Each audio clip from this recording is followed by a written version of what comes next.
I'm talking again to Les Leopold about his new book, Runaway Inequality. You can find it at runawayinequality.org. You can find him on Twitter at Les_Leopold. Before I let you go, let's take a little bit of time, and I guess it's sort of like, okay, because we talk about 829 to 1 CEO pay. We talk about all these tremendous problems that stem from inequality. Let's take a look and take a little bit of time.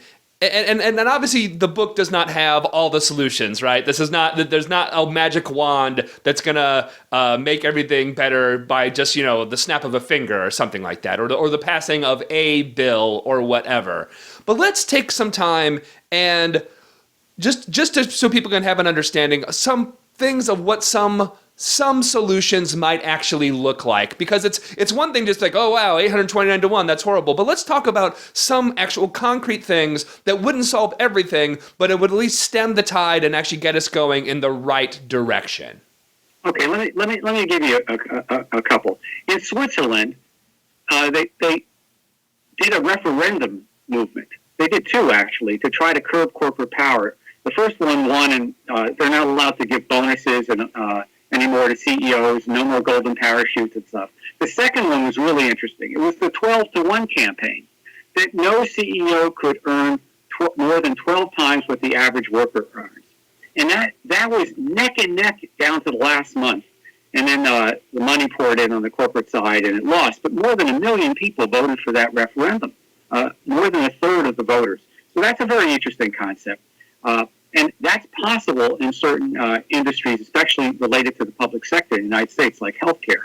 That would be a good place to start. So that's one possibility. And I think the American people would rise to the occasion on that one. Another one, so you could say 40 to 1 in the United States, and it would probably pass or come close. Another one is public banking. Let me ask you something. When you pay your taxes and you write a check, where does the money go? Theoretically, it actually goes. Realistically, it goes to Wall Street. It goes theoretically to the IRS. Right, it goes to the IRS, or your state check goes to the state government, right? Right, yeah. But it doesn't just go to the Department of Finance. It goes into a large bank, a Wall Street bank that does the cash flow management for the state of New Jersey, for example, where I live. Now, this happens in 49 of the 50 states. The one state it doesn't happen in is in North Dakota. Right. Because there's a public bank in North Dakota, the Bank of North Dakota. It's owned by the people of North Dakota through the state, and those revenues go into that bank, and it becomes the capitalization for that bank. That is an extremely profitable bank. Interesting. The ratio of pay, the CEO of the Bank of North Dakota makes $250,000, actually less than that, which is about 100th of what Wall Street bank CEOs make. The ratio, I called them up and got various pay numbers for people who work there. The ratio at the Bank of North Dakota between the top and the lowest paid worker there, full-time worker, is 7 to 1. Isn't that interesting? Yeah. It's exactly the average of what Americans think a fair and just pay scale should be. Now, they do a lot of interesting things. They make loans through community banks to businesses, but they have a stipulation for every $100,000 that they loan out, that company has to make one new job in the state of North Dakota, one permanent new job. If we had 50 state banks, we could have 10 million new jobs. $1 trillion of our tax money would flow through public banks instead of through private banks. That's where all our tax revenues kind of add up to on the state and local level.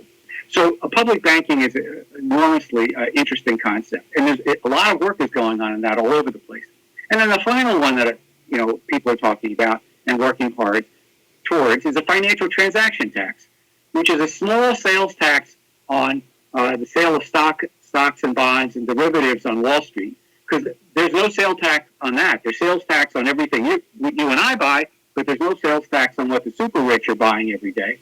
And that little sales tax could generate a huge amount of revenue per year, enough so that every single public college, university, community college, graduate school could be tuition free, which is where it is in most of Europe. colleges tuition free. And it could happen here as well. That would eliminate the student loan problem as well. So those three initiatives could dramatically change the debate in the United States and help us put together a movement